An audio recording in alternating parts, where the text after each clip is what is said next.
We're going to rebuild our country. Our infrastructure is a disaster. Our country is a mess with $20 trillion in debt. Think of it, $20 trillion. At the center of the effort will be, in fact, the rebuilding of our inner cities.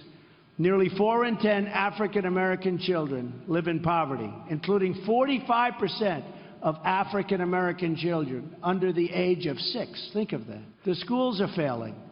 The jobs are leaving, and millions are trapped in poverty. So to the African-American community, I say, vote for Donald Trump. I will fix it. I will fix it.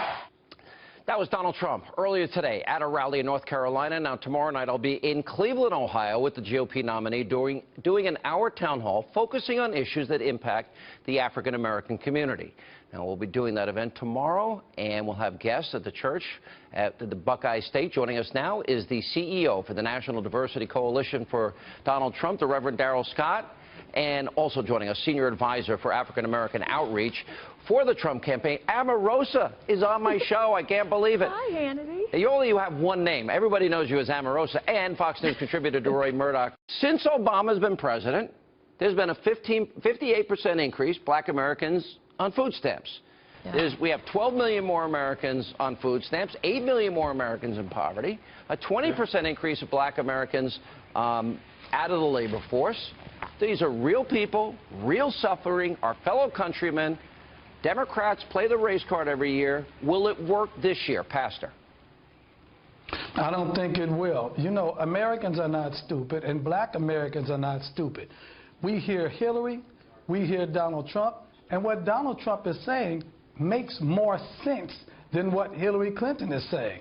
She's trying to sell us on some type of fantasy of some utopian society, while Trump assesses the world through a realistic viewpoint. And Trump is saying we have to deal with the world the way it is and not deal with things the way we wish they were. And so what happens is the Democrats, Hillary Clinton, they try to make it a personal choice rather than a political choice. And, you know, she'll say, well, women don't vote for Trump because he's a misogynist, and foreigners don't vote for him because he's a xenophobe, and blacks and minorities don't vote for him because he's a racist. But that's not working. The field is clearer now. We don't have 19 different voices to hear. There are 2 candidates left. We're able to hear what she says. We're able to hear what he says. We're able to process it. And once again, what he says makes a whole lot more sense than that crazy stuff she's talking about. Omarosa, you're going to be joining us tomorrow. Look forward to seeing you again. And what are your thoughts on all this? You know, I think it's important to note that the African-American community has been extremely loyal to the Democrats, but unfortunately, the Democrats have not been loyal to African-Americans.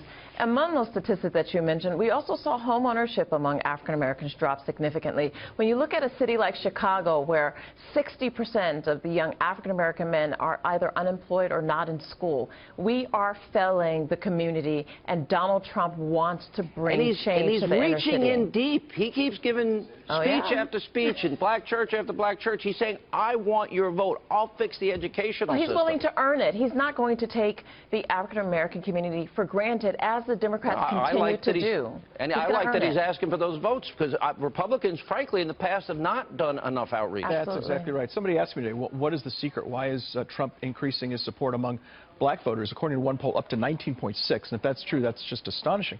I said it's very simple. That was the Pew poll. Yeah, very simple. Yeah. He's asking for black votes. That usually doesn't happen. Usually Democrats say, well, they're going to win, so we'll just blow them off. He takes it personally as a personal insult.